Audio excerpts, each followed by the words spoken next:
Please welcome Brother Von R.V. Habagat, Evangelista Isidera.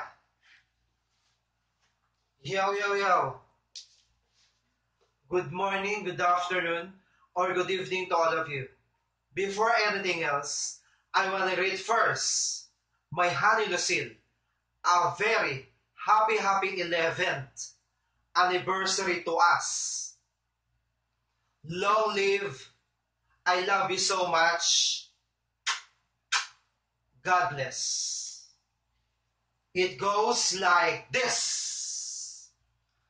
Sa nabitin na love story na nilathala ko noong September 15, ito po ang part 2. Mga huling linggo, noong September 2005, nagpasama si Sel sa Green Hills sa San Juan dahil bibili raw siya ng cellphone at hindi niya pa alam kung paano pumunta noong mga panahong yun.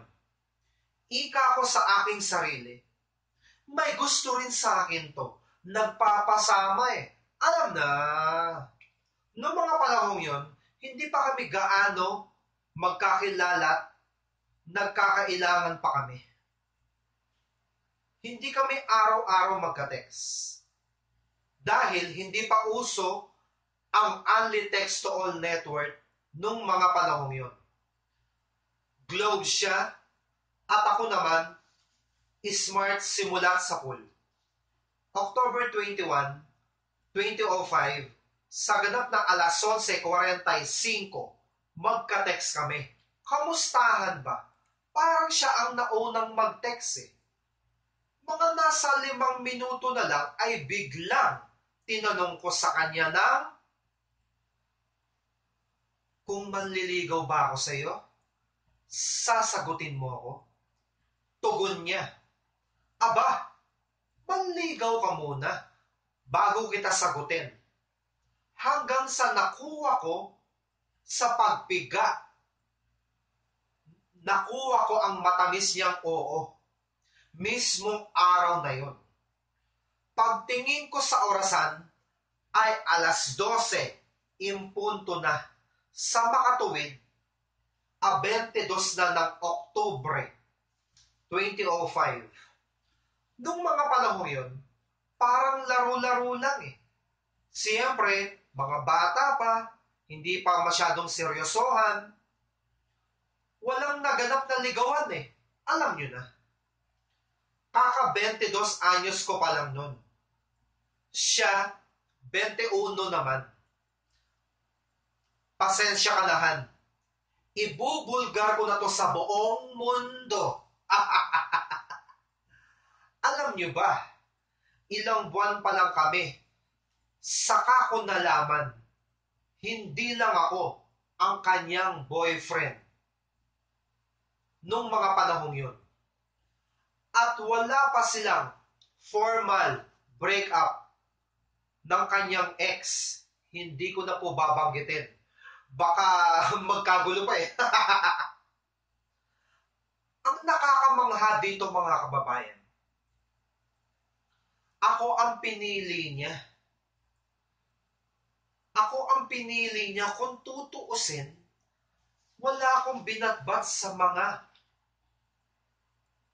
ex-boyfriend niya. Dahil, mas gwapo talaga eh. Sa talent lang ako, medyo nakakalamang. Naks. Eto, medyo seryoso na po mga kababayan.